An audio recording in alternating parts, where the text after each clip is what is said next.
Hey guys, I'm Trellec, and today we're going to be watching a Doom Eternal review, Alpha Male Gaming, Among Us Edition, that's a lot, by Max0r. I've watched one Max0r video, and it was the Elden Ring one, or from what I've seen, it looks like he's made a lot more since then, but I watched one.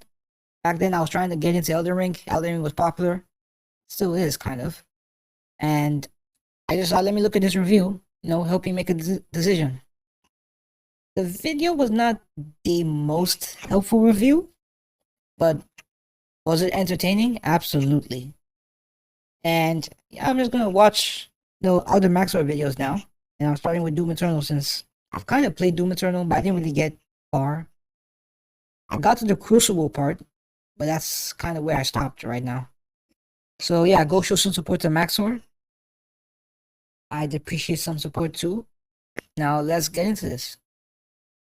I swear to God, if you throw me into that portal, I will fall. You were never one of us. You were nothing but an imposter. Oh. False crewmates.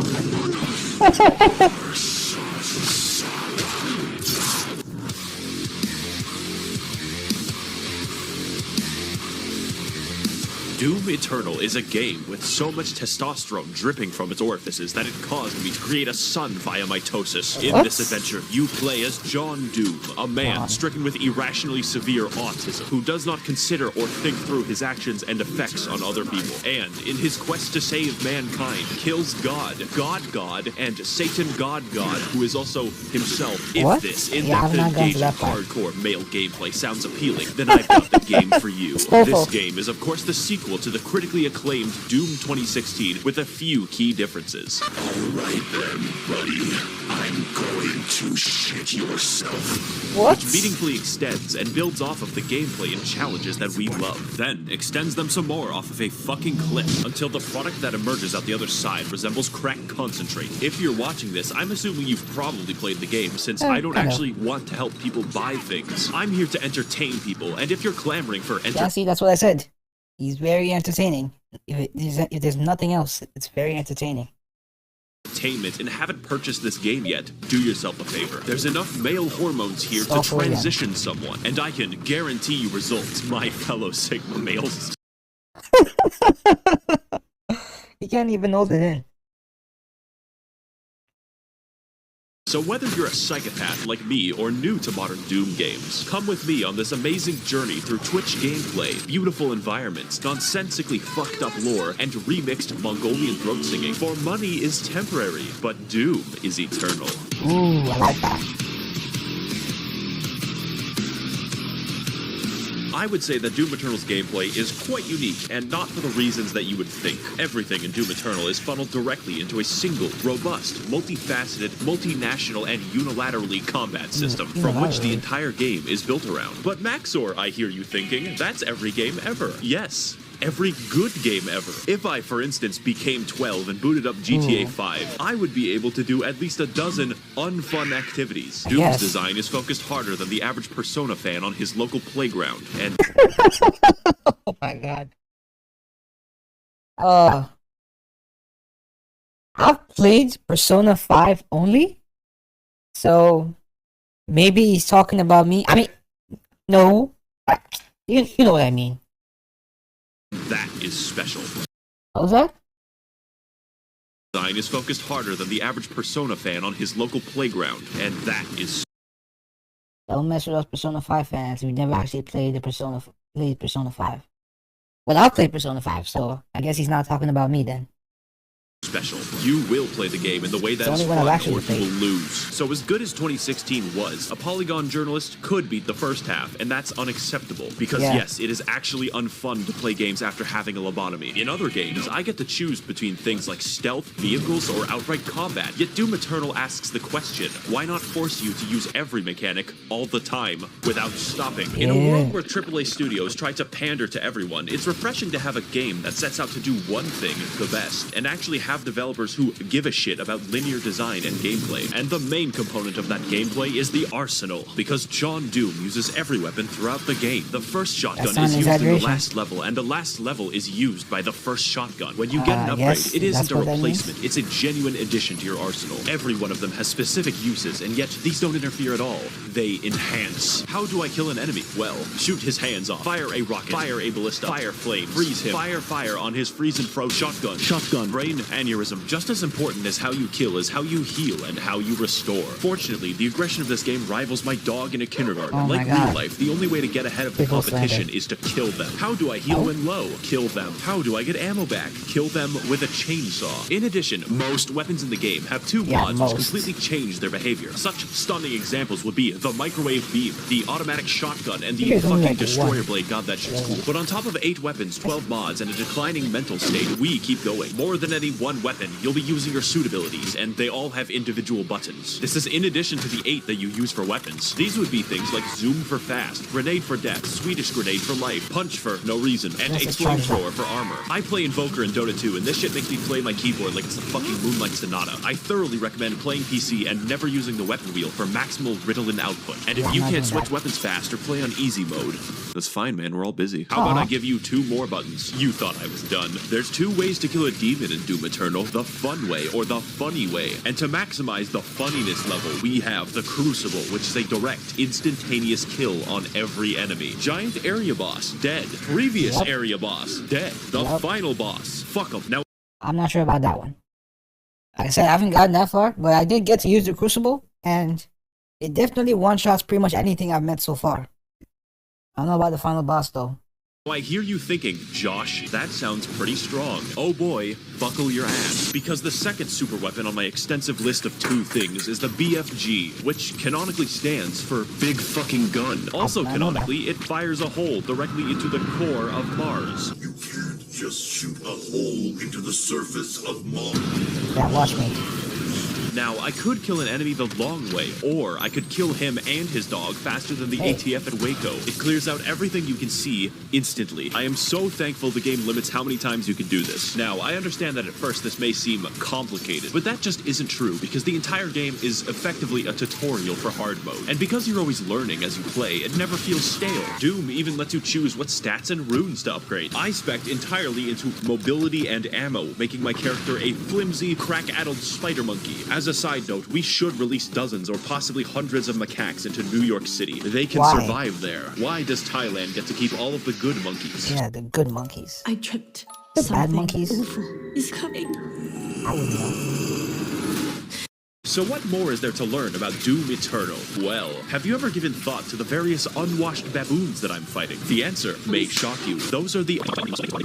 As you may have guessed, there are at least 3, perhaps 4 demons in the game, which is a lot for someone who is a small, blonde anime lolly, such as myself. But it's the variety of the demons that make the game interesting. Demons can fly, they can roll around like hedgehogs, contract obesity, and be bastards. Who is Sandy Loam? Who is Tsushima? Amy Rose? I didn't know she could stand. The point of the entire game, therefore, is to balance targets, switch weapons, and scream internally as you repeatedly fail to be cool. Just like high school. What I'm getting at is every demon has completely different behavior and goals from one another. The Doom Hunter rolls around in a comically small tank. The zombies, like us, exist to die. And the Marauder produces controversy. He does a lot of damage, blocks your attacks, fights you at wild speeds, and can only be attacked after blatantly signaling so. I personally have no issue with him, as I find the challenge fun and engaging. And if you don't, I'm not saying you're wrong, I'm saying you're bad.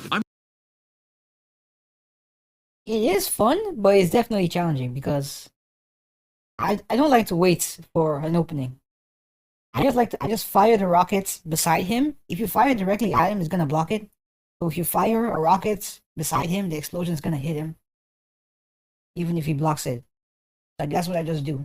But he moves around too fast, so you can still dodge it anyway. I'm not getting into the details for each one, since that's not funny, but don't worry, there are 27 of them, without DLC. And if you're wondering why I'm fighting the entire cast of Dante's Inferno, you're actually the minority. This game tries at every moment to make exposition collectible. Why is there just a fucking big spear in the planet, and why is heaven comprised entirely of moth people? Oh, You what was cannot that? stop the procession. You know what? I'm not even going back. It feels like one guy wrote the events of the game and another guy invented LSD just to write the backstory. So I'm going to combine both of them into a single, accurate interpretation of the Doom lore. If I say something objectionable, just pretend that it's right. I trust you.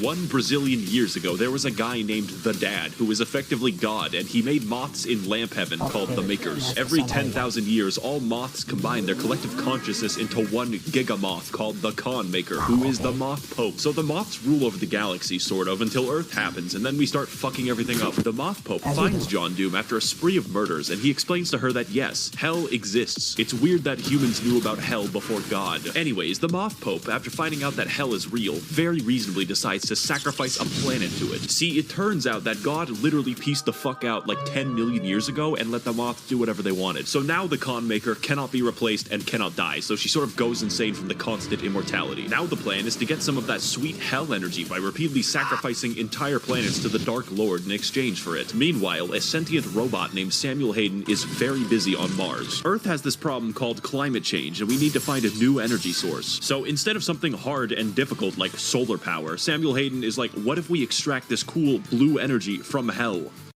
Yeah. Also, it's on Mars. Earth does this until hell begins breaking into Mars and John Doom stops them, which is the plot of Doom 2016. This makes Samuel Hayden mad because he's funded by the Koch brothers and really doesn't want to build a windmill. So instead of destroying the demonic crucible, he just brings it back to Earth and catapults John Doom into the backstory planet. If you think that sounds unreasonable, just remember that we considered blotting out the sun before building a fucking solar panel. Yeah, that can't be real. There's no way. I'll have to check that later. I only poo-poo farted. Oh wait, Sun before building a this is a joke played up for exaggeration. Please do not ascribe political based off the jokes in my videos. Okay, so it wasn't real. fucking solar panel. I only poo-poo farted for the good of humanity. Unsurprisingly, demons invade to recycle Earth into What did you blue say? energy for No, the Moth whatever. Pope, so John Doom has to fight both Catholics and hell. And as you go through the game, you might notice that it just brings up random shit at will. Like, oh sorry, the Soul Factory is being held there by two gigantic titans, and it's like, okay, I guess Attack on Titan is real now. Doomslayer, you'll need this knife to kill my son. Oh shit, what'd he do? He's the Giant uncontrollable demon titan. The plot of the main game, to understate it, is psychotic and acts as an increasing checklist of galactically convoluted tasks. Just in this one game, John Doom finds an ancient city like 3 times, goes to the North Pole to kill Santa, fights Croatia, does a little trolling, does a little cockfighting, invades heaven, and permanently kills God, but we'll get back to that. Doom 2016 took place on Mars, but this game has you slung around the universe on a fucking bungee cord, so I understand completely when people say they don't play Doom Eternal for the plot. They're just wrong. I play Doom Eternal for the plot, and that might sound strange to you, but Eternal's plot is pure insanity, and it does everything that it needs to. We are painfully aware that the plot exists as a contrivance because the environmental designer went fucking ballistic. I just don't care. I played every single level, gleefully wondering, oh boy, what stupid shit is next? I cannot fucking wait. like the So gameplay play the more than game the for lore. the plot. It That's is just me. integral to the experience of Doom Eternal. Oh, but Max0r, there's a plot hole. How did the Doomslayer get the first...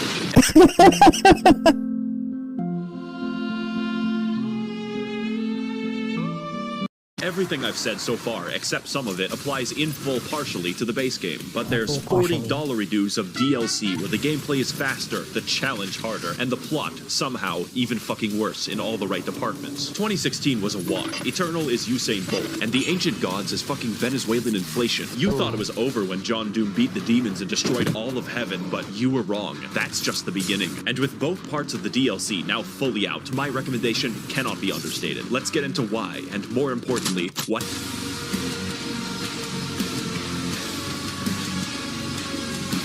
This section of the video is going to be different, far more structural, and aligned with the plot of the DLC. Because the gameplay isn't what's new about the product, it's the challenge and the story. I originally wrote an entire script for this and then trashed it because it doesn't truly communicate how this DLC drove me to insanity, and I hard cope by simping for 2D women. I will tell you if there's a very big gameplay change, but the point of the DLC is more of what's amazing. If you like Doom Eternal, you will like the DLC. Period. Okay, so Samuel Hayden, you might know him for his various appearances on political YouTube debates advocating for carbon positivity. It turns out that he's not a robot, he's a fucking angel. Also, John Doom's Alexa is God. That's not a joke or exaggeration. His name is Vega, and he is the physical remnant of God's consciousness in AI form. So Samuel, now a fucking divine being, wants you to revive him since both God and Satan are trapped in volleyballs. At this point, the video can't count as spoilers because it makes no fucking sense. The first DLC is essentially trolling because you kill God. Why? Well, obviously to revive Satan, exclusively so you can fight him. What could go wrong? Of particular note here on the gameplay side is the final boss, who is Samuel Hayden, because holy shit, this fight is hard. Also, the premise is ridiculous, and my enjoyment of the game is hurt by neither. Every aspect of this is speedy, fun, and everything else I've already said about the game in general. And when you finally beat Samuel and revive the Dark Lord, it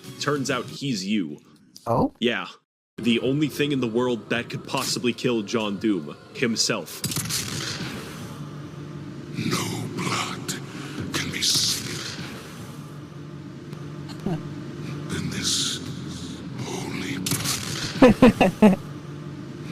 So now the not you decides to go to hell where we all belong, and the second DLC is just chasing him. This is, of course, where the testosterone moves into critical levels. How does one get to the capital city of hell? Well, that's a great question. First of all, go to the planet of Argentanur, light the bat signal, learn how to train your dragon, okay? Go into the giant spear that pierces the entire planet for some reason, get the key to the Gate of Divum. Now go back to Earth, traverse The Last of Us 2, and find the Gate of Divum. But before I get to the final showdown with Crash Bandicoot Twin Sanity, there's some cool gameplay I want to talk about. You have a fucking hammer in this DLC, primarily used to defy the laws of gravity, but secondarily gives you everything in the game. Health? No problem. Ammo? Absolutely. My deepest, darkest urges? Yes. As I used this, I became more obsessed with hammers than Bob the fucking Builder, and there's plenty of demons to use it on, since the DLC adds a shitload of reskins. For instance, the Spirit is a congealed amphetamine mass that makes every infested target 3 times faster. Microsoft Pinball, who is fun to fight, I promise. And the Blood Makers. They are my original OC. Do not steal it. So now that we've reached Cleveland, it's time for the DLC to gain style. This is the culmination of all of our work. The final battle against Satan himself. And holy shit, you can feel it. When the Sentinel army shows up and everyone's ready to kick ass, you just can't help but feel like your dick is being tickled. Cleveland lives up to the hype too, for once, because it's a non-stop battle of epic proportions right up until the final boss. This is a universe which implicitly acknowledges your godlike power by making the only credible threat to you your identical twin with red eyes in a Gundam. That is called fucking gameplay. And it's a beautiful send-off right up until the man himself, who awkwardly waddles around the arena like a penguin, but that's fine, the fight is still cool. Wow, you know, it's so sad that Steve Jobs died of Ligma. Who the hell is Steve Jobs? Ligma balls. Got him!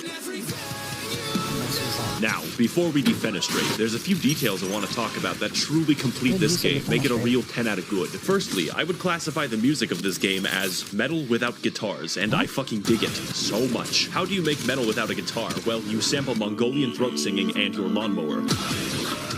I see it. I hear it. So good. Normally, music isn't very important, but it's so good that it becomes it's always important. And the role it plays in setting your mood is vital. Also, the main composer, Mick Gordon, like me, watches virtual YouTubers every waking second of his day. Great minds think alike. In fact, most of the music in this video is just Doom Eternal soundtrack. Oh, really? Guess you'll have to rewatch it over and over again to really listen.